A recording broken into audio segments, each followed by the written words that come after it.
The Secrets of Middle-earth is brought to you by the StarQuest Production Network and is made possible by our many generous patrons. If you'd like to support the podcast, please visit GiveStarQuest.com. You're listening to The Secrets of Middle-earth, where we discuss the hidden themes and deeper layers found in the works of J.R.R. Tolkien, whether in his writings or in any of the media derived from them. And today is our 4th Reading Day special covering the topic of unlikely heroes. I'm Jeff Haecker, and joining me today are Robert Story. Hey, Robert. Ayatullah Melon. And Patrick Mason. Hey, Pat. Howdy, Jeff. And Rob Leonardi. Hey, Rob. Well met. Pat going with I guess the cowboy version of Tolkien. All right. Listen to another episode you might like is Rio Bravo and SQPN Secrets of Movies. All right. So as a brief reminder for those who may be new or just want that, what is Tolkien Reading Day? So from the Tolkien Society, it is held on the 25th of March each year. The date of the 25th of March was chosen as the date on which the ring was destroyed, completing Frodo's quest and vanquishing Sauron, and has been organized by the Tolkien Society since 2003 to encourage fans to celebrate and promote the life and works of J.R.R. Tolkien by reading favorite passages.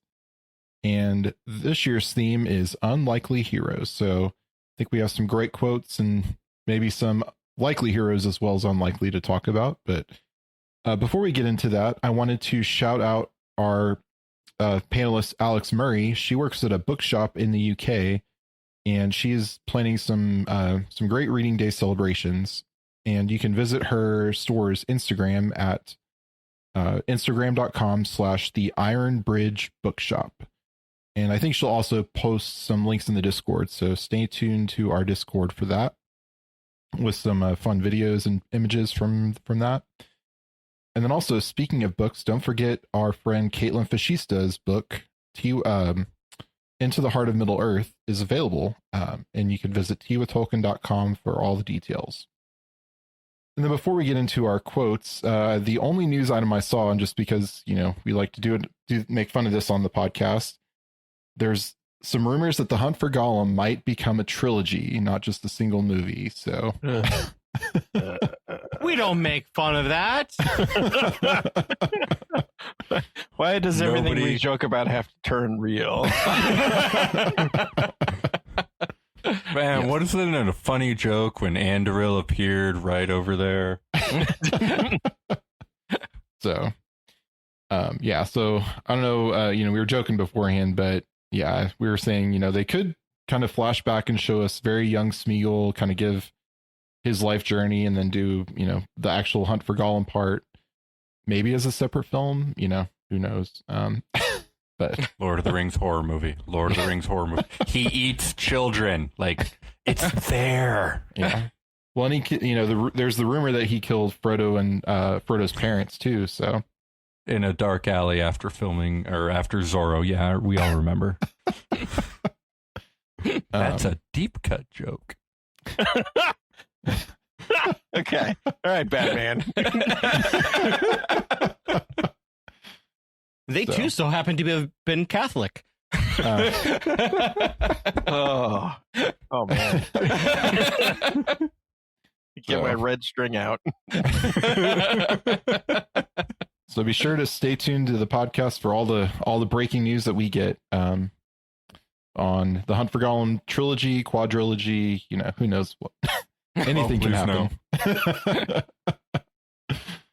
All right. So it's all going to be a whole animated film in between two regular films. All right. So we have each chosen a few quotes discussing our favorite unlikely heroes in the Legendarium. So as our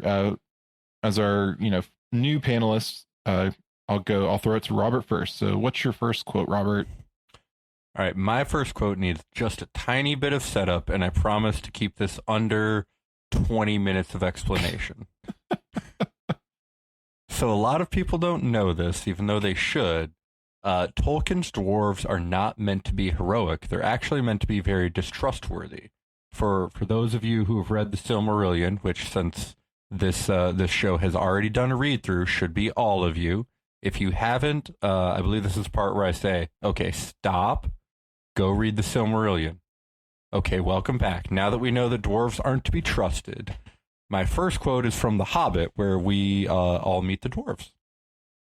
Dwarves are not heroes, but a calculating folk with a great idea of the value of money.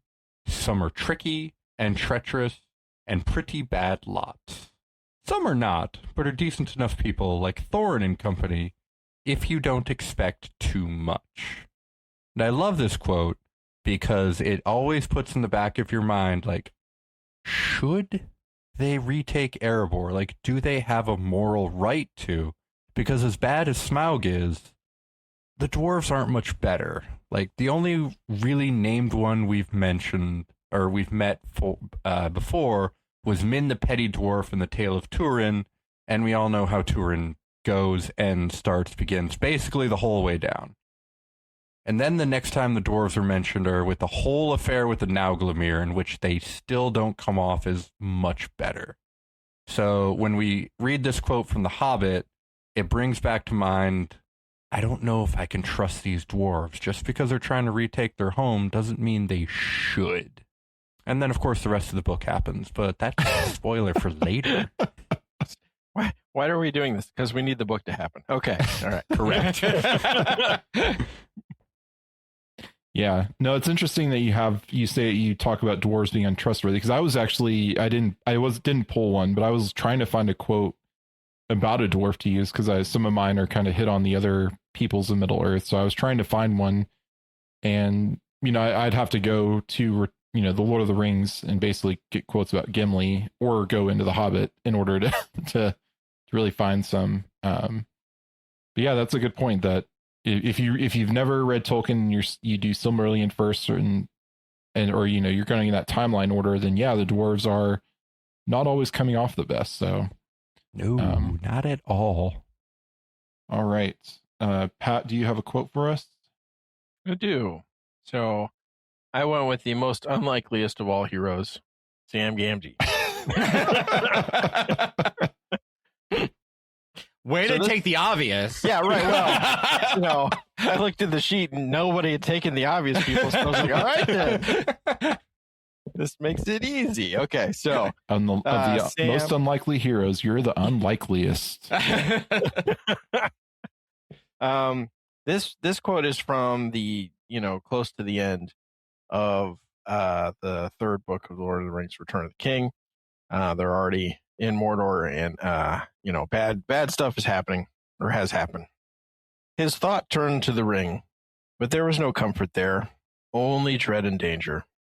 No sooner had he come in sight of Mount Doom, burning far away, than he was aware of a change in his burden. As it drew near the great furnaces where, in the deeps of time, it had been shaped and forged, the ring's power grew, and it became even more fell, untamable except by some mighty will.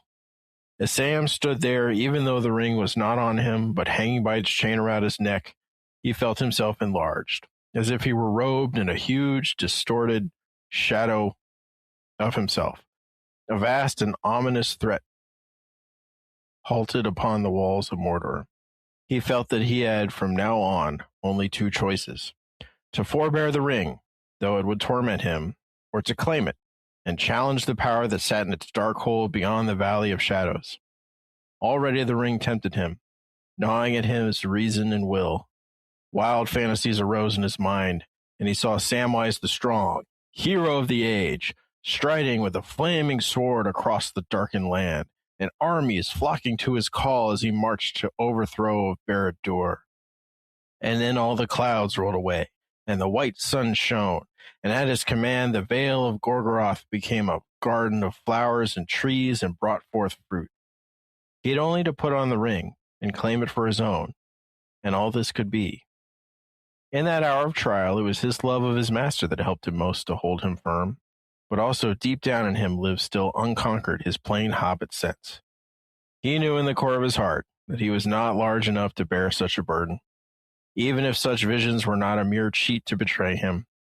The one small garden of a free gardener was all his need and due, not a garden swollen to a realm, his own hand to use, not the hands of others to command. And anyway, all of these notions are only a trick, he said to himself. I really love this characterization of Sam because it's like he's literally being sold like the grand heroic vision of himself. You know, I think we all have in our minds on occasion, especially when coming up against problems. And he's like, nah, that ain't me. You know, I'm not really meant for this kind of a thing. I'm good with my garden. Go about your business. I've always appreciated that you have the unlimited power of the Dark Lord at the very edge of his domain. You're the center of his strength. And the best he's got is, I don't know, potatoes? Yeah. Well, he's tempting Sam, not tempting Gollum. Gollum would imagine a fish, I guess. Yeah. Or a raw rabbit that's not cooked and boiled and... We'll find out in part 2 of the Hunt for Gollum trilogy. Yeah, it's hard to argue with Sam or the hobbits. You know, I tend to, with the hobbits at least, I tend to kind of go for Merry and Pippin more than Frodo and Sam is my favorites. Not necessarily who are more heroic, but they tend to be just the ones that I like more. So, but yeah, hard to argue with Sam as a hero, especially as the unlikeliest because he's a gardener and that's his whole thing. And then all of a sudden he has to, you know, accompany his master to hell basically. And yeah, ends up, saving him many times along the way. So awesome. All right, Rob, do you have a quote for us? No, what am I doing here? Oh, yes. Quotes. We're supposed to have quotes? Oh, man. All right. So my first one is going to be Baragond. And for those of you who don't know who that is because you have only watched the movies. Baragond is a guard of the Citadel and was very key in protecting Faramir from being killed in The Return of the King. To set up this quote, because you would have to quote like 2 to 3 chapter pieces, and I just boiled it down to the ending here. But effectively, he abandons his post, which is a capital crime. But he does so in honor because he needed to go save Faramir from being burned on a pyre. He ends up killing the servants of Denethor who are going to prepare that pyre. Yes. Unlike in the movie, he doesn't actually get put on a pyre. Baragond then stands at the door, holding the door shut to prevent anyone from entering to get to Faramir, and does so until Gandalf arrives to kind of take everything over. So and on top of that, he was also kind of the person that was assigned to show Pippin the ropes of how to be a guard as well. And so this all that background to go to my quote in Return of the King, the chapter, The Steward of the King. It says, the king said to Baragond, that is Aragorn, by the way, Baragond, by your sword, blood has been spilled in the Hallows, where that is forbidden. Also, you left your post without leave of lord or of captain. For these things of old, death was the penalty. Now, therefore, I must pronounce your doom. Doom. All penalty is remitted for your valor in battle, and still more because all that you did was for the love of the Lord Faramir. Nonetheless, you must leave the guard of the citadel, and you must go forth from the city of Minas Tirith.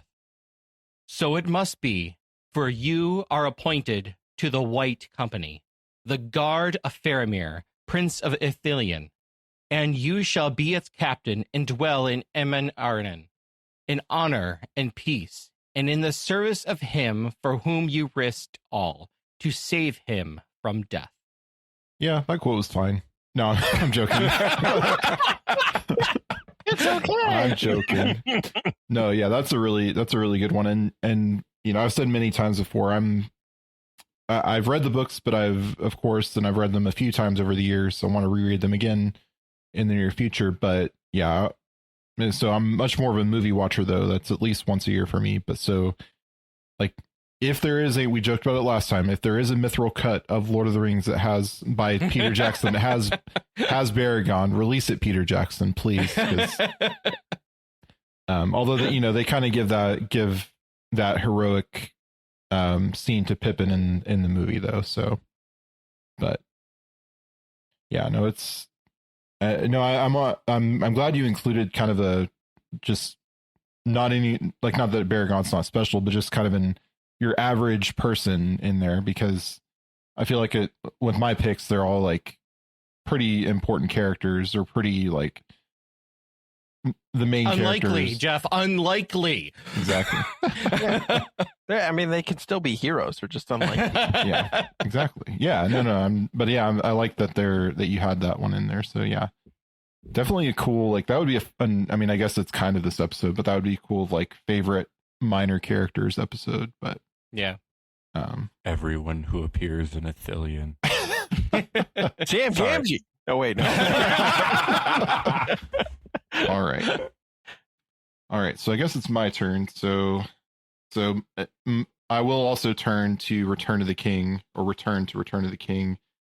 So my first quote, and actually two of mine are from the same chapter, Passing of the Grey Company, but I have to give a shout out to my guy Theo and the Oathbreakers, who that's my story, and I'm sticking to it, that Theo's the Oathbreaker King. But my quote I is, have no problem with that theory. One of the few. Yeah. Yep. All right, but my quote is, this is when Aragorn is summoning, when him and the Grey Company, which I thought about talking about the Grey Company as just being the unlikely heroes, but I think they are very likely, because that's their whole jam, is being heroes. But anyway, this is when Aragorn and the company are have passed into the mountain. And this is toward the very end of the chapter of Passing of the Grey Company. But Aragorn dismounted, and standing by the stone, he cried in a great voice, "Oathbreakers, why have ye come?" And a voice was heard out of the night that answered him as if from far away, "To fulfill our oath and have peace." Then Aragorn said, "The hour is come at last. Now I go to Pelargir upon Anduin, and ye shall come after me. And when all this land is clean of the servants of Sauron, I will hold the oath fulfilled. And ye shall have peace and depart forever. For I am Elisar, Isildur's heir of Gondor." And with that he bade Halbarad unfurl the great standard which he had brought. And behold, it was black, and if there was any device upon it, it was hidden in the darkness. Then there was silence, and not a whisper nor a sigh was heard again all the long night. The company camped beside the stone, but they slept little, because of the dread of the shadows that hedged them round. All right, so yeah, I just love it's not as dramatic as the movie. So I'm going to have to talk about the movie a little bit, because I just love that scene of Aragorn. And in the movie, it's only Aragorn, Legolas, and Gimli going in. And, there's a dramatic scene of him pulling out Andruil, which has been reforged, and the king under the mountain saying, Theo, the king under the mountain saying, "The blade was broken, it has been remade." And just a dramatic scene of them, the skulls pouring out of the wall, and they have to run away, or they run away to get out. And then, ultimately we get the scene of when Aragorn sees the Corsairs coming, and, despairing because there's no one that can stop him. But then the king shows up, the king under the mountain shows up, and he sends him out after the Corsairs. And then, of course, we see, and in the book, that they don't go all the way to Pelennor Fields, but in the movie, we see them showing up at Pelennor and helping take down the rest of the Easterlings and the rest of the orcs and whatnot. So, but no, I just love that scene. The book quote I like, but I do love the scene in the movie. And again, I know it's a change because it's the unlikely Aragorn of it all. But yeah, I do love it. He is definitely an unlikely hero in the movies. Yeah. Sadly. Yeah. So, okay. Are we calling the Ghost King the King under the mountain here? Is that what we're doing? I'd rather not. Yeah. To me, he's king under the mountain. King Theo of Under the Mountain. So. Under that mountain.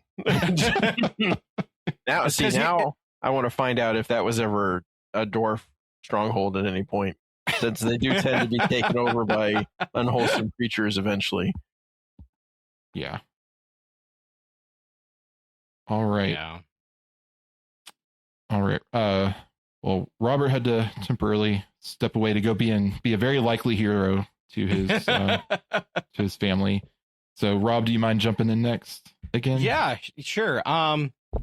So the next one is going to be a deep cut because it's from Unfinished Tales. Because in the story of Turin in the Silmarillion, it's very condensed on what happens to him. It doesn't even mention this character at all, but this character is Nellis. She was an elf maiden with Turin when Turin was a kid, and would often meet with him in the woods, and was how Turin learned Sindarin. But when Turin's thoughts turned to more of the deeds of men, he completely forgot about Nellis, and Nellis didn't go and become an obvious figure because she was unwilling to walk under roofs of stone, but she was still always watched over Turin as he went out and did his various things, especially in the woods. So when Turin had the interaction with Saros, as it was told in the Silmarillion, where Saros died after being, we'll say, humiliated by Turin and chased and ultimately fell to his death, Thingol was going to speak judgment upon him, and Nellis came to his rescue by her witness. So this is in Unfinished Tales in I'm not even going to try to pronounce it. So in English, it's Children of Hurin, and the section of Durin and Doriath. I sat in a tree to look on Turin as he went away, and I saw Saros come out of the wood with a sword and shield and spring at Turin at unawares. I dared to come here so that Turin shall not be ill-judged. She did nice and quick. I shortened it a bunch, but at the end of the day, she is the one that restored Turin's honor in Doriath and gave Turin ultimately the option that he could have returned and lived safely under Thingol's protection, but he instead to choose doom. Doom. Doom. Doom. Yeah, it's Turin, so it's full of full cookies and everything. Yeah. Ooh, I have to make those for Easter. I gave up carbs for Lent. You gave up Doom for Lent. I gave up Doom. That would be a good thing to give up. Yeah. Yeah, no, that's so. I actually did find recently my copy of the random books I have. I think years ago, I think I'd read the Silmarillion once at that point, and it had been a few years, so I didn't really remember the story of Turin. So I found that book, I think on a clearance or something at half price books or something. So I bought it, and I've had it for a while. So I think I need to finally dig into that now that we've truly finished the Silmarillion. A lot of great depth to it. Like, I mean, in the Silmarillion, it literally just skips over a sentence of everything was told, but it doesn't say who told it. And so there's a whole section of how it came about, and a lot of good depth. I'm really sad that a lot of it didn't get into the Silmarillion, but it is what it is. Yeah, it's still canon to me. Awesome. Well, Pat, did you want to go next? Sure. So I've got the second most unlikely hero in the Lord of the Rings, Frodo. What? Frodo Baggins. And this is from the Fellowship, and so it's. I wish it need not have happened in my time, said Frodo. So do I, said Gandalf, and so do all who live to see such times. For that is not for them to decide. All we have to decide is what to do with the time that is given us. So I like that this was used almost verbatim in the movies, because I think it's one of the better quotes, just generally speaking, in the whole of the trilogy, and especially for Frodo, because I think it really frames who Frodo is. He's just a random guy who inherited a terrible object that he now has to destroy. Yeah. I mean, the reality of the situation is It was unlikely to begin with. right, and like he literally loses everything. Right, he at the end of the day, he's got no comfort, no peace. He's always got the ring, squirming in the back of his mind. He has to go with the Grey Company to go to the other side of the, go to the Strait, but not even on the other side of the world, leave the world to go to Valinor to get, some peace and quiet. He loses the Shire. He loses Bag End. I mean, he sacrifices it all. And it literally just because he ended up with the ring, like because Bilbo was like, you don't have a dad right now, come live with me. Like it's this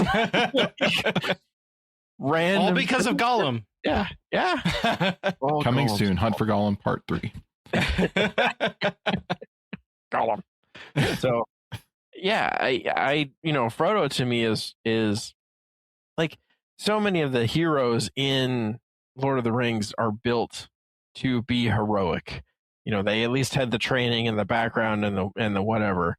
Frodo starts out the adventure about the same amount of roundness as Bilbo did. he's kind of a pudgy middle-aged man. so I, and we all think of Elijah Wood when we think of Frodo because of the movies, but that, that's not really how he's portrayed in the books necessarily. He's not a young whippersnapper. He's a very unlikely character, and yet mostly saves the day. Gets 99.999% of the way there. Yes. Yeah. And it's hard to argue with Frodo as well, with any of the hobbits really. I have one on the hobbits later, but different hobbits is but all right. Well, I think it's my turn. So for my second one, for longtime listeners, or especially through our Silmarillion coverage, I think I've said many times before, but one of my favorite characters in the Silmarillion, and I think in the Legendarium overall, is Finrod Felagund, the King of Nargothrond. Offhand, I don't remember if he becomes High King of the Noldor at one point. I should remember that, but offhand I don't. If he is the High King or if it was someone else at the time, but I don't. Oh man, now I gotta go. Pull that up. See what the timeline says. Yeah, but I mean, he's so I just love Finrod because he is one of the first of the Noldor he is the first Noldor to find men in the wild. He finds them. And, he learns their language. He teaches them, I believe he teaches them Quenya, the elf language, and, and basically enchants them and teaches them, it's kind of that one of the first big steps toward ennobling men is, sending the elves to find them, or rather not sending, but the Finrod finding them. And his, he becomes very close allies with the house of Beren. I think it's the house of Beor is the house, and then of course during the is it Unnumbered Tears where Beren's father and his his guard actually they save Finrod, and I think he was taken in at that point as a kind of as a foundling, or kind of as a foster, like in the sense of like medieval fostering, where you're sent off to another like noble's house to be grown up. And his guard, and Beron's father's guard saves Finrod, and that's when the ring of Finrod starts to pass down through the ages to the all the way down to Aragorn. So that's where it all starts. Is it starts with Finrod kind of ennobling men by teaching them, and then they kind of become close allies. And then it's and of course Beron's father and his family are all killed basically. And Beron is off in the wilds, but he, through the doom that ensnares him, he meets Lúthien, and he has Finrod's ring. And so the quote I'm going to give here is when this is before the this is before the Beron Lúthien chapter. This is at the very end of chapter 15 of the Silmarillion of the Noldor and Beleriand. But this is when he's talking to Galadriel. It says, and also Finrod's sweetheart is back in Valinor because she's a Vanyar, just hanging out with the Valar the whole time. So she doesn't come to Middle Earth with the Noldor. My quote is, "Now King Finrod Felagund had no wife, and Galadriel asked him why this should be. But foresight came upon Felagund as she spoke, and he said, An oath I too shall swear, and must be free to fulfill it and go into darkness. Nor shall anything of my realm endure that a son should inherit." So, I just love that so I love Finrod, and I just love that his foreshadowing that he's, he won't be able to have those things that he should have as a king, because if he's not the High King of the Noldor, he's at least a king of Nargothrond. He's another king he's a king in a cave, I guess, not under a mountain, but yeah, but I just love him and his story. And he of course goes on to quest with Beron to get the Silmaril back from Morgoth, and he ultimately dies saving Beron from the I forget the name, but the Wolf of Sauron, or is it Sauron as a wolf? It's Sauron as a wolf. Sauron as a wolf. Okay. Yeah. Beron loses his hand, but Finrod ultimately gives his life to save Beron in repayment of that debt that Beron's, or it might have been his grandfather, not his father, but that Beron's family had given to Finrod back in the battle. So yeah, I just love Finrod, and ultimately I believe it says later that he does get to re-embody in Valinor and hang out with his sweetheart Vanyar and his father. So yeah. I imagine his stay in the halls of Mandos were very short. Yes. He just had to endure one banjo song, and and then he got freed. Unlike Feanor, who's over in the corner playing the washboard or something. Playing the jug. Can I have something more better than this? No. All right. All right, Rob, you want to swing back to you? Yeah. Okay. So for my third one, I am going to choose Tom Bombadil, who got really he's a really how do I put this? He's a jolly fellow. He's a jolly, yes, very much. I would argue that he is an unlikely hero, even though he is absolutely powerful as all get out. And unfortunately, we only saw him in the Rings of Power, but maybe in Hunt for Gollum.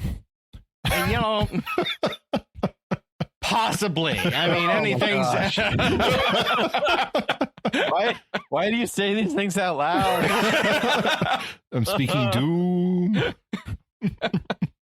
Sorry, Rob. I just had to throw that in there. I mean, someone's listening to the podcast with writers on the writers team, right? Yeah.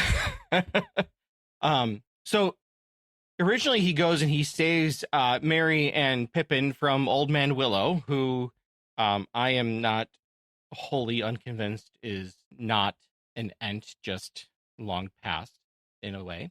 But he then, he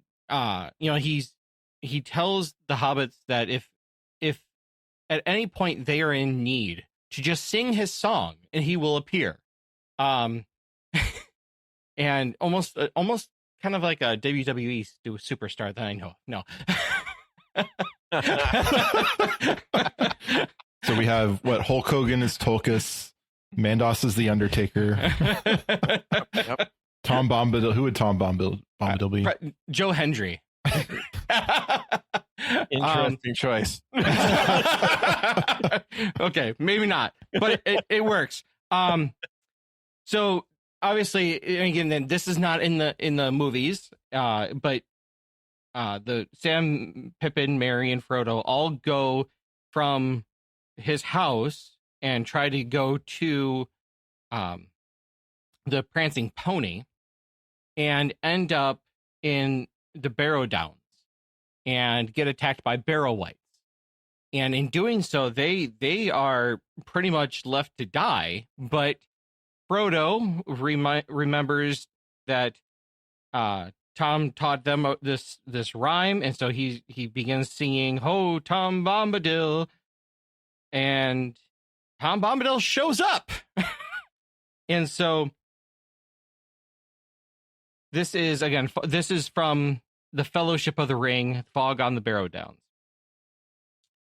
A low door-like opening appeared at the end of the chamber beyond Frodo's feet, and there was Tom's head, hat, feather, and all, framed against the light of the sun rising red behind him. The light fell upon the floor and upon the faces of the three hobbits lying beside Frodo. They did not stir, but the sickly hue had left them. They looked now as if they were only very deeply asleep. Tom stooped, removed his hat, and came into the dark chamber. And then he starts singing, and I'm omitting that part. I'm not singing on this podcast come at the on. moment. I'm sorry. I want to hear your I am voice. sorry. At these words, there was a cry, and a part of the inner end of the chamber. Let me try that again. At these words, there was a cry, and part of the inner end of the chamber fell in with a crash. Then there was a long trailing shriek, fading away into an unguessable distance, and after that, silence. "Come, friend Frodo," said Tom, "let us get out on to clean grass. You must help me bear them." And then it goes on talking about how Frodo and Tom carry out Merry, Pippin, and Sam. They end up leaving the Barrows, and then that's actually where Tom finds the swords that they give to the company, the Hobbit company, and one of those swords is exactly what Merry used to wound the Witch King, and it just happens to have come here. And we don't get to see that on screen, but it is very important. So indirectly, Tom Bombadil helps to take down the Witch King. And that is my argument. Well, he is a Valar because he's Melkor in disguise. No, I'm kidding. Like the worst of all possible theories, too. I've heard. Well, that was a rumor. That was a rumor that when season 2 was coming out, that it would be that Tom Bombadil was Melkor, making up for punishment. Maybe Mandos. Yeah. I could see Mandos. Yeah, Maybe. I've seen that. There's a whole lot of theories out there. Ultimately, he's just Tom Bombadil. Yeah. Yeah. Well, we did a whole episode before y'all joined back in like January of, I think it was like January or like 2023 or something, kind of after Rings of Power wrapped up. We did a specific Tom Bombadil episode. So for Oh, I remember listening to that. I was a listener before I was a part of the fellowship. As we bring new people on, we can revisit some of these things. Yeah. But in Tom Bombadil's case, he definitely is, again, making the argument of unlikely a little bit more, because he did not care about anything really other than his wife. And he had the ring had no power on him. He does not care to have the ring. He refuses to get involved. So that in itself makes him unlikely to go out and help. But yet he does. So even that Gandalf says Tom Bombadil can't keep the ring safe. Yeah. Makes him a very unlikely hero. Well, and of course he helps train Gandalf in the ways of wizardry. So friendship is magic.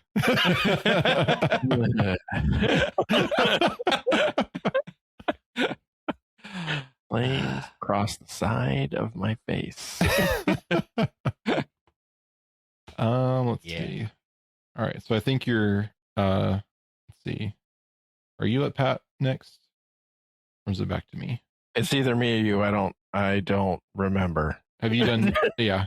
Well, I think it's your turn because I've done Okay. 2. I think we've all done 2 at this point. And Rob did. All right, for my third, my unlikely hero is Lúthien, and the reason I pick Lúthien is because it is, the stereotypical damsel in distress kind of a story is how Beren and Lúthien sort of starts out. And Lúthien actually goes as a damsel in distress a couple times. She gets saved by Beren and then saved by Huan. But then she reverses the role, right? In super awesome fashion. Tolkien beats every other fantasy author to the punch and, reverses the role and betrays expectations or whatever, so I'll read just a couple slightly toned down passages. I'm not going to read the whole thing, but it's from the Silmarillion and the Beren Lúthien. In that hour, Lúthien came, and standing upon the bridge that led to Sauron's Isle, she sang a song that no walls of stone could hinder. Beren heard, and he thought that he dreamed, for the stars shone above him, and in the trees nightingales were singing. And in answer, he sang a song of challenge that he had made in praise of the 7 stars, the sickle of the Valar that Varda hung above the north as a sign for the fall of Morgoth. Then all strength left him, and he fell down into darkness. But Lúthien heard his answering voice, and she sang then a song of greater power. The wolves howled, and the isle trembled. Sauron stood in the high tower wrapped in his black thought, but he smiled hearing her voice, for he knew that it was the daughter of Melian. The fame of the beauty of Lúthien and the wonder of her song had long gone forth from Doriath, and he thought to make her captive and hand her over to the power of Morgoth, for his reward would be great indeed. Fast forward slightly after a large fight with a lot of wolves and Huan. But no wizardry nor spell, neither fang nor venom, nor devil's art, nor beast strength could overthrow Huan of Valinor, and he took his foe by the throat and pinned him down. Then Sauron shifted shape from wolf to serpent, and from monster to his own accustomed form, but he could not elude the grip of Huan without forsaking his body utterly. Ere his foul spirit left its dark house, Lúthien came to him, and said that he should be stripped of his raiment of flesh, and his ghost be sent quaking back to Morgoth. And she said, "There, everlastingly, thy naked self shall endure the torment of his scorn, pierced by his eyes, unless thou yield to me the mastery of thy tower."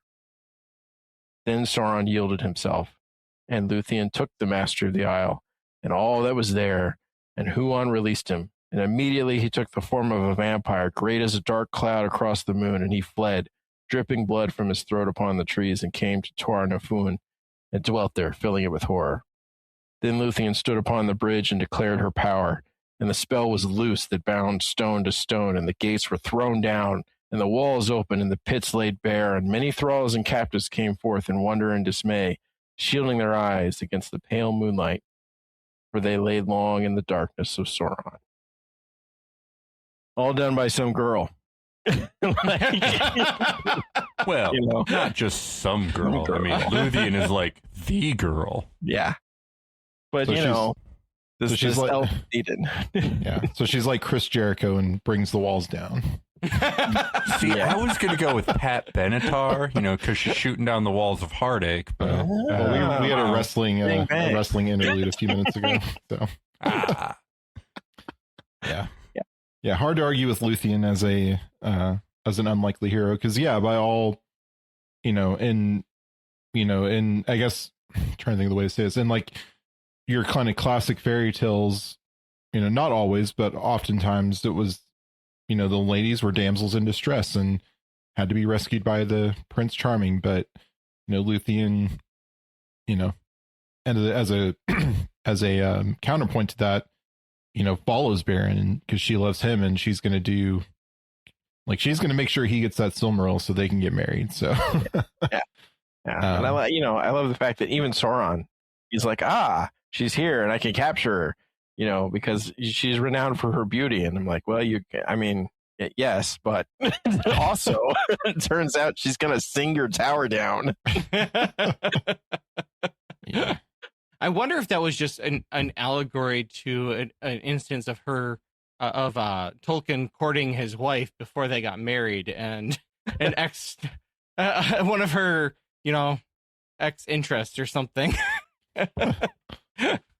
Well, she was in real life. She was gonna marry someone else, I think, or was engaged to someone else. Right. But then they reconnected later, and they had to be he was forbidden from seeing her by the priest that was kind of his kind of caretaker. So. Mm-hmm. So, yeah. Well, and as we see in Rings of Power, maybe Sauron just has a thing for elf maidens, and when he's flirting with Galadriel in season 1. So.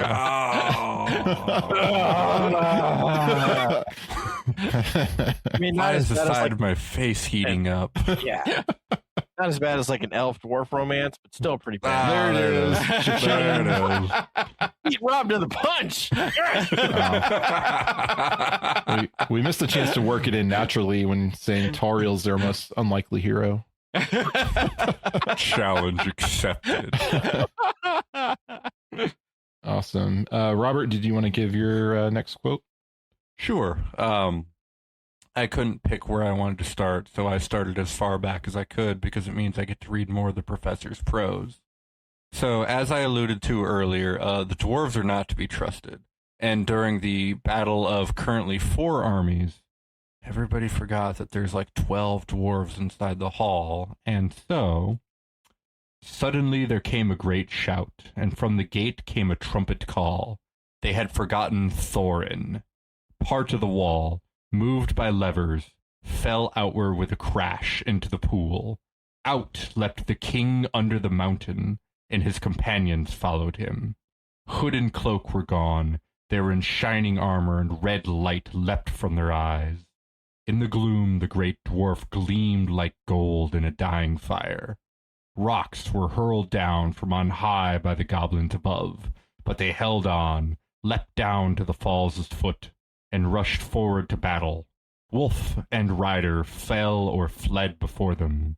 Thorin wielded his axe with mighty strokes, and nothing seemed to harm him. Now, the reason I like this quote is because throughout the whole book, Thorin is alluded to as the king under the mountain. He is trying to reclaim his throne. But since he fell into madness and dragon lust and all of those fun things, it definitely wasn't like a 45-minute long sequence in the third movie that could have had 40 minutes cut out of it. No, I'm not bitter about this. This is the first time he's actually referred to as the king under the mountain. This is when he realizes that he has a duty to the people of the Dale lands, to his people, to Erebor, and even to his own line. And he goes out to potentially his death, but he doesn't matter because this is no longer Thorin Oakenshield. This is now the king under the mountain. Awesome. Yeah, that's a great one. Yeah, like I said earlier, I didn't end up pulling any dwarf quotes, but that's definitely a great one for Thorin there. So, all right. Well, I think I'm up next for my third. So, all All right. So mine is also, so I already alluded to, but mine is also from the same chapter as I already quoted, Passing the Grey Company. But this one is about the hobbits, but really about one specific hobbit. And it's about Merry. And this is when, this is before my previous quote where Aragorn and Gimli and Legolas and the Grey Company are all leaving to go recruit the Ghost Army. But let's see. Aragorn is talking to Halbarad, and he says, "There go three that I love, and the smallest not the least," he said. He knows not to what end he rides. Yet, if he knew, he still would go on. A little people, but of great worth are the Shire folk, said Halbarad. Little do they know of our long labor for the safekeeping of their borders, and yet I grudge it not. And now our fates are woven together, said Aragorn, and yet, alas, here we must part. So, we've Pat's quoted Sam and Frodo already as heroes, and it's it's hard for me to again argue that Merry and Pippin aren't my favorite characters, because they're kind of the fun and the levity of these stories, but they also embody some of the greatest heroics, because they're just, depending on which version you follow, whether it's the films or the books, they don't intend to kind of join Frodo on this quest to destroy the ring. They kind of get roped in the film, at the Council of Elrond, everybody's joining Frodo at the last minute, and Merry and Pippin rush in and they don't know what they're doing. Really, but in the book, it's a little bit more, they're a little bit more choosing to go on that quest. I think I almost pulled the quote that where Merry talks about that, but that was I think I quoted it last year in our episode. So I didn't want to do it again, but yeah, I just love the story of the hobbits and Merry and Pippin. And of course, Pippin goes on to be a squire of Rohan. He rides with Éowyn to Pelennor Fields and helps her defeat the Witch King. As Rob said, he has to take that dagger and help her, help defeat the Witch King. So, and becomes a lifelong, friend of Aragorn, and is laid to rest beside him, or the other way. Aragorn is laid to rest beside the hobbits, but either way, the hobbits definitely go in. Yeah, Aragorn has his own has his own area to be buried in. No, but I thought they were laid to rest beside it. Well, no, yes. I meant who goes first. I couldn't remember. Oh. No, yeah, I couldn't remember whether Aragorn dies first or the hobbits do, but they're.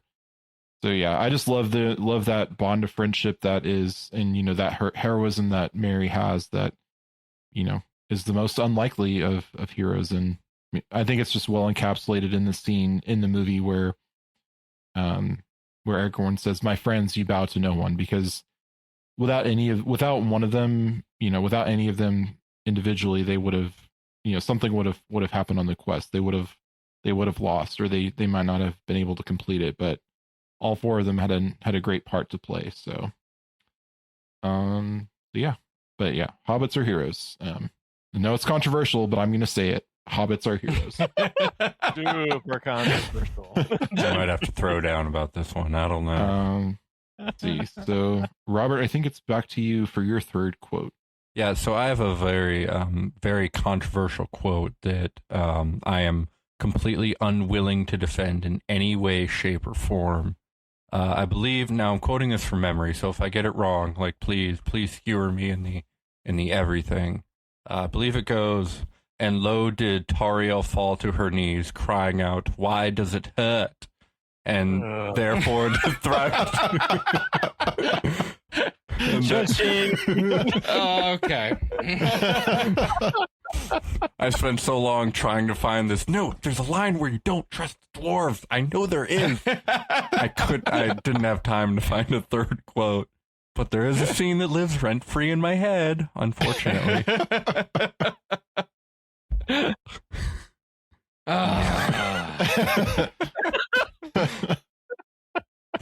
Remember, I said unwilling to defend, and nobody can get mad. All All right. Well, I think that finishes our regular quotes. Pat or Rob, do y'all have a bonus round quote? All right. Now hear me out on this one, okay? Gollum. Gollum is the one that was able to actually destroy the ring, okay? He was the one that when Frodo became so overwhelmed and decided to choose to not destroy it, but to wear the ring instead, he was the one that fought Frodo and ultimately was the cause of the ring being destroyed. So, from Return of the King, Mount Doom. A lot of mine are Doom. All right. And yes, I have snippeted this one too. So, suddenly Sam saw Gollum's long hands draw upwards to his mouth. His white fangs gleamed and then snapped as they bit. Frodo gave a cry, and there he was, fallen upon his knees at the chasm's edge.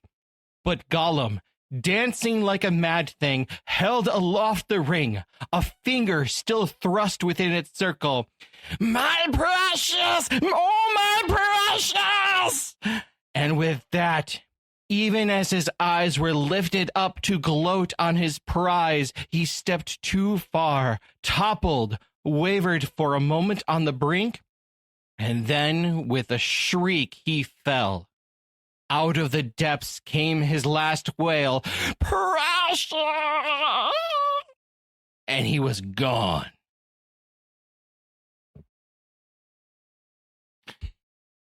Yeah, and I think one of our original panelists, Tom Sanhuro, I think he would be on your side that Gollum is a hero because no one else could destroy the ring. But I'm of the opinion that Eru Ilúvatar was, he was telling the Valar to send some wind blowing through that cave to knock Gollum in. Gentle breath of air in the right moment. But I mean, it was Gollum, and granted, his it probably wasn't the right intention, but he was able to beeline, smack Sam upside the head, beeline right for Frodo, find him while he was invisible, and take him down. I mean, relatively. Yeah, because I mean, no being could willingly destroy the ring, really, because even our most powerful beings, Gandalf and Galadriel, they didn't want the ring because they knew that taking it, they would, even though their heart might initially be their desire might be good, it would turn to evil. So so no one really could destroy it. It would have to be something something like Gollum or someone like Gollum who could be the final carrier to bring it to its doom. All right. Well, I have one more quote, and then Pat, I think you have one more to bring us home. Is that right? Okay. All right. So I'm going to cheat a little bit as I do sometimes in these reading day specials. I do want to quote the Hobbit movie, and actually I do want to quote Battle of Five Armies because I think even if this is, and I didn't have a copy of the Hobbit to confirm if there's, but I don't think this is really in the Hobbit necessarily, but I think it's applicable, and I think it's I think it's Tolkien-esque, if not Tolkien himself. So we just talked about this in our Battle of Five Armies episode, but I do want to touch on it again because I think this falls into the theme of Dwalin from the Hobbit movie, from the Battle of Five Armies. It's when Thorin is in the grips of his gold dragon madness and is hiding in the mountain and dealing with his inner trauma and turmoil about it. But Dwalin says, "You sit here in these vast halls with a crown upon your head, and yet you are lesser now than you have ever been. You were always my king. You used to know that once, but you cannot see what you have become." And the reason I wanted to quote Dwalin here is he, his willingness to stand up to his friend is, I think, his king, as he says. his willingness to stand up to him and kind of call him on his stuff, I think is a very heroic thing to do. And it is a hard thing to do, and both in, you know, in life, to try to, you know, if you have friends or acquaintances or family that are doing something that may need to be called out sometimes, or you need to tell them the truth. And even if might be a hard truth to tell and hard for them to hear, hard for you to say. But I think that quote is very good from Dwalin. And I do think it's Tolkien-esque, if not Tolkien himself. And y'all can correct me if there's a scene in the book where that happens, but I don't think there's anything along those lines. I think it's, as we were kind of talking beforehand, I think the Hobbit book is more, you know, and not in a bad way, but simplistic in that, you know, it doesn't really get into those deep kind of, you know, emotions and guy talk and whatnot. It's very much, you know, a character has a change of heart, and then they go out and they, you know, and like Robert's quote about Thorin coming crashing out of the mountain and leading the charge and whatnot. So, all right. So Pat, I think you got our last one ready to bring us home. Yep, I'll bring you home with the unlikeliest of unlikeliest heroes, Fatty Bolger. Yes. A true hero. I almost pulled a quote about Fatty Bolger, but I did not. So yeah, this is from A Knife in the Dark, chapter 11 in the Fellowship of the Rings. To set the scene, Frodo and company are at the inn in Bree. You know, I believe they've met Strider, or they've met Strider. They've decided to befriend him, but you know they're worried about what's going to happen, and we get a flashback to what's going on in the Shire. As they prepared for sleep in the inn at Bree, darkness lay on Buckland. A mist strayed in the dells along the riverbank. The house at Crick Hollow stood silent. Fatty Bolger opened the door cautiously and peered out. A feeling of fear had been growing on him all day, and he was unable to rest or go to bed. There was a brooding threat in the breathless night air. As he stared out into the gloom, a black shadow moved under the trees. The gate seemed to open of its own accord and close again without a sound. Terror seized him. He shrank back, and for a moment he stood trembling in the hall. Then he shut and locked the door. There's some a little bit more concerning the servants of Mordor creeping up to the house, and then hearing, you know, awake, fear, fire, foes awake as they knock on the door, because Fatty Bolger had not been idle. As soon as he saw the dark shapes creak from the garden, he knew that he must run for it or perish, and run he did, out of the back door, through the garden, and over the fields. When he reached the nearest house more than a mile away, he collapsed on the doorstep. No, no, no, he was crying. Not me, I haven't got it. It was some time before anyone could make out what it was babbling about, but at last they got the idea that enemies were in Buckland and some strange invasion from the old forest, and then they lost no more time. Yeah. Very good pick. Very good pick. You know, in reality, and I know I read that fairly comically, but in reality, Fatty stays at Crick Hollow to convince the enemy that Frodo is still there and the ring is still there, so that the force that comes upon them in Bree is only 5 ring wraiths instead of the whole 9, because the others are in the Shire trying to take care of that, of who they assume is Frodo and Fatty stayed. And I think slightly less heroic than perhaps Merry and Pippin's desire to go along with Frodo and Sam's being told he's going to go along because you've heard too much, and and Frodo's willingness to carry out this big mess that his uncle started. Fatty's like, I'm not leaving the Shire, guys, but I'll do. He had his own. Yes, he had his own part to play. Yes. All right, guys, let me get this straight. You're being pursued by an unknown force that scares the bejesus out of everybody. You have to leave. You don't know where you're going. You don't know how long you're going to be gone, and you need me to stay and watch your house. Yeah, sure, why not? I mean, Fatty's a real one, man. I would not stay in a friend's house if I knew something might be coming for me. I would be like, nah, you're on your own. You go deal with that. And then runs a mile across a farmer's field. Like, so clearly hobbits are natural sprinters. Like, people sleep on Fatty Bolger and they really shouldn't. Yeah. The true friend. Instead, he was only in the extended edition. Yeah.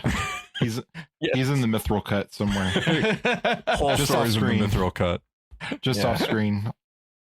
Just out of frame. So Yeah. Or in the Hunt for Gollum. yeah. Oh. I could. They're too busy getting the band back together with everyone except Aragorn, I guess. Yeah. Part 3 will actually be intercut during Fellowship of the Ring, just like season 7 of Clone Wars, so we get to find out what was everybody else up to. Yeah. All right. Well, I think that's it on our quotes, right? No one else has any final quotes they want to give. I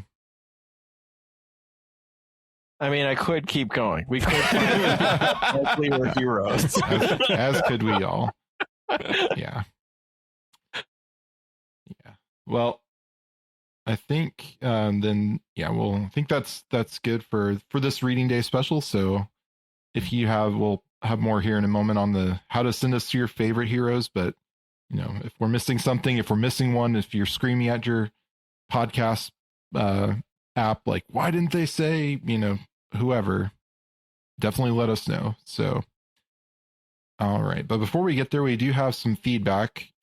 So back to our Hobbit episodes, Hobbit film episodes, we have Tammy said, I think this was before this was on our Desolation of Smaug episode. She says, I must confess, I thought I was firmly on the side of this relationship just should not be there until I heard Catherine's thoughts on the subject. And now I've really changed my stance a bit, enough to be able to say it's actually kind of sweet. Unnecessary, really shouldn't be there, but I can see why they added it, and I don't hate it after all. And then she continued, and can we talk about the unconventional animal writing in this trilogy? Not a fan of the moose, which I think we figured out on Discord, it's an elk. Nor the boars. I think they are boars the dwarves ride in the third film, but again, it's been a while, and I could be wrong. They ride, Dane rides a boar, and the rest ride goats. And one of them, is it Boffer rides a troll? But she continues, and of course Legolas rides a bat. And she continues, and sigh, Radagast. I like that they made him rather batty, but perhaps too batty. Oh, the animal writing was absolutely hilarious, and part of the slapstick part of why I liked it, but I will defend Dane riding a boar because that's the dwarven equivalent of just such an alpha move. That's basically it. Like, I mean, goats makes sense, but why a boar for because he's a dwarf. But they live in a mountain. You don't have pigs in a mountain.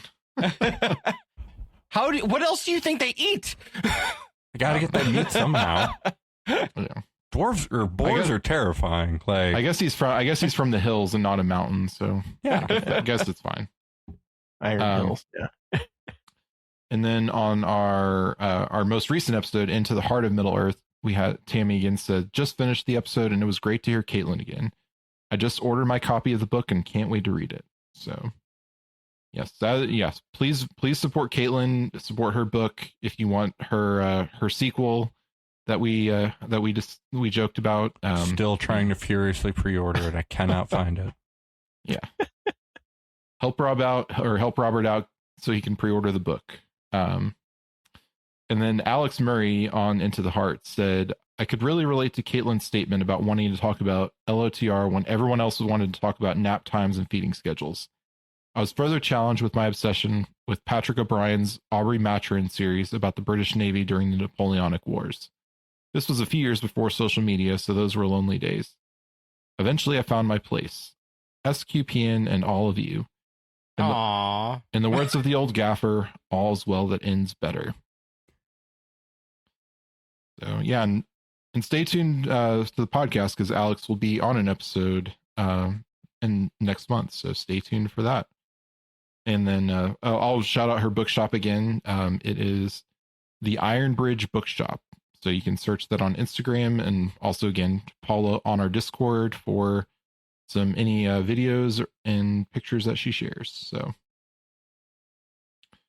all right. Well, I think that is it for this episode of The Secrets of Middle-earth.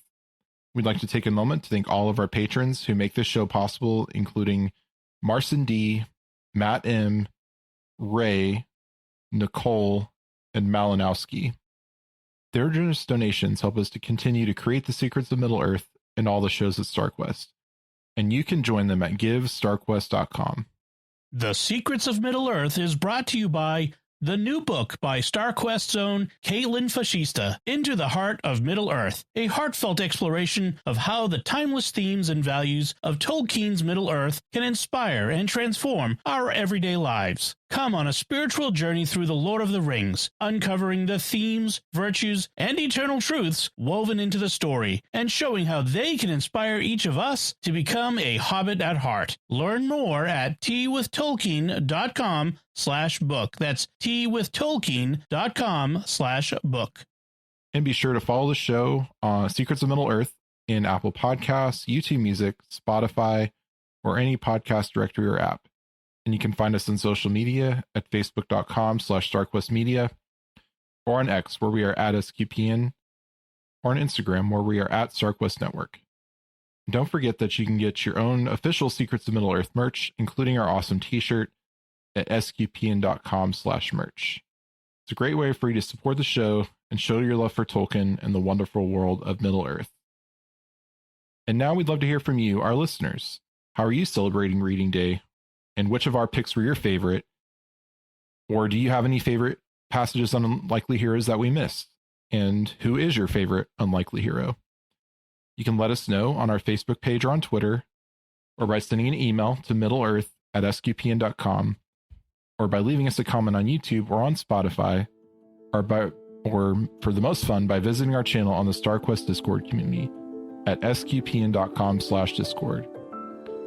So join us next time for another episode discussing a topic perhaps not covering Middle-earth, but thematically related to it, the story Leaf by Niggle by J.R.R. Tolkien. So until then, Robert Story, thank you for joining me in sharing the secrets of Middle-earth. Well, faithless is he who abandons his friends when the road darkens. Indeed. And Patrick Mason, thank you as well. Oh, you're very welcome. I'm going to bravely run away now. Run away! Run away! And Rob Leonardi, thank you for joining and sharing the secrets of Middle-earth. Thank you for having me on this unlikely podcast. No, unlikely me on this podcast. And thank you all for listening. You are the Unlikely Heroes, and I'm Jeff Haecker. Thank you for listening to the Secrets of Middle-earth on StarQuest.